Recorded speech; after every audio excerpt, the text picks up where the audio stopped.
I'm Spencer Gerwin, and I will be discussing what we learned this week in Friendship and Individuality class. This week we learned about Eric Fromm's theories from his book The Art of Love. In this book, Fromm describes how people can be anxious, which is caused by separateness. When humans feel separated from the other people in a community, they feel helpless and will try to fit in with the group in many different ways. The fear of separateness is connected to the awareness that we are going to die. Also, through the knowledge of self and life, we find anxiety because it is true that humans are aware of themselves and the inevitability of death. Death and mortality are huge issues with self-awareness. Think of the Vietnam War. 58,000 people have died in the conflict, and since then, 59,000 people have committed suicide because of post-traumatic stress disorder, or PTSD.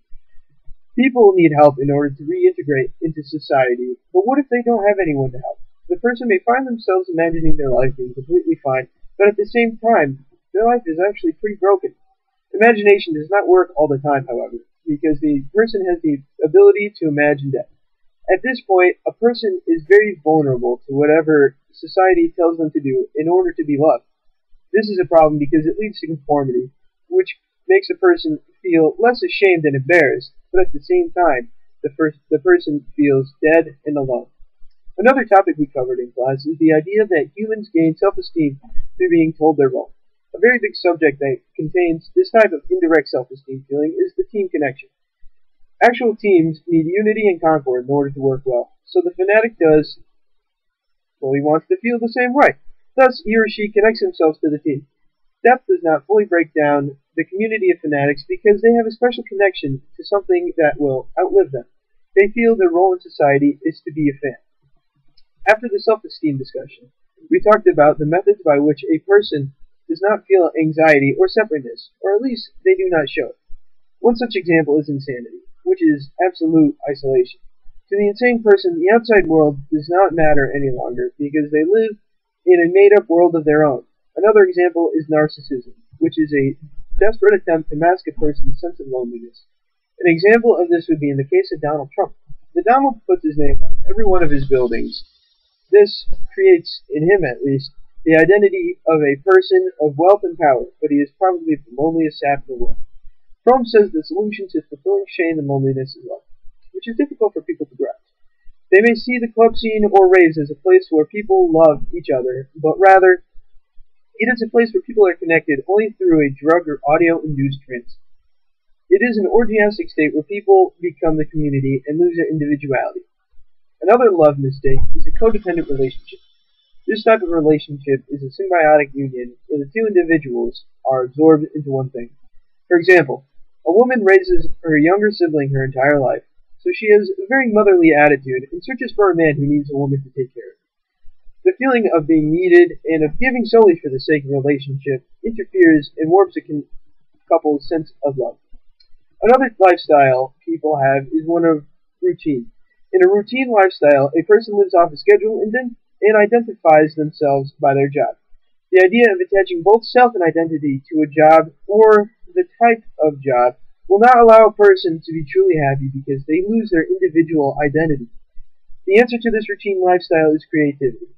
Artisans create masterpieces that they attach themselves to, but this won't solve the issue of anxiety due to separateness because this type of work is not interpersonal. Interpersonal relationships of love are called interpersonal fusions because both people in the relationship find themselves coming together as one, but still remain individuals in the process because they are free to love each other. This week we watched a movie called Flight from Death, The Quest for Immortality. The movie was based on the work of Ernest Becker, who wanted to learn why people have a quest for immortality. Becker came to say how people have a fear of death, which scares us into searching for ways around this occurrence.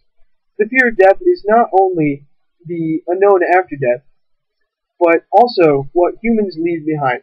The film talks about how people band together to form a group that will last after their death, as I said previously with the sport fanatics, so they have a sort of symbolic immortality. This immortality does not consist of only banding together to form groups, but can also be some piece of art that an artisan creates. The piece of art will last much longer after the craftsman is dead, but the artisan lives forever through this piece. Becker also thought and conceived ideas about how people react to threats that are symbolic and sacred connections in the world. These threats are not taken lightly because they remind humans of their own mortality. Becker goes to say that humans have four methods to deal with these threats. 1. Dismissing them. You're full of baloney. 2. Converting them. This way gives the person who converts the people the feeling that they are more important than the others because of their inferior beliefs and how they are followers of a better religion or other sort of belief system. 3. Assimilate them. Their beliefs are now in the same belief system that I believe in, so in a way you follow my beliefs. 4. Annihilation. This way is the harshest because you get rid of the others completely. The movie also contains some experiments about how people react to questions about their religious beliefs, using religious items for manual tasks, and answering questions that make someone think about death. There were 2 experiments. The first one consisted of having test subjects perform manual tasks in order to get a particular job done, but there was a catch. For many of the test subjects, in order to finish the task, they had to desecrate a sacred object. The people forced to use these religious artifacts took twice as long as those not needing the sacred object. The second experiment consisted of pouring an amount of hot sauce into a container, and another person had to drink it. The more the beliefs contradicted each other, the more they had to drink. Every one of the people taking the experiments took a written test beforehand that dealt with questions about death and religious beliefs, so the final conclusion was made, that each person reacts violently when faced with death and threats to beliefs. Thank you for listening. I hope you enjoyed my summary of one of the best classes here at Sacred Heart University.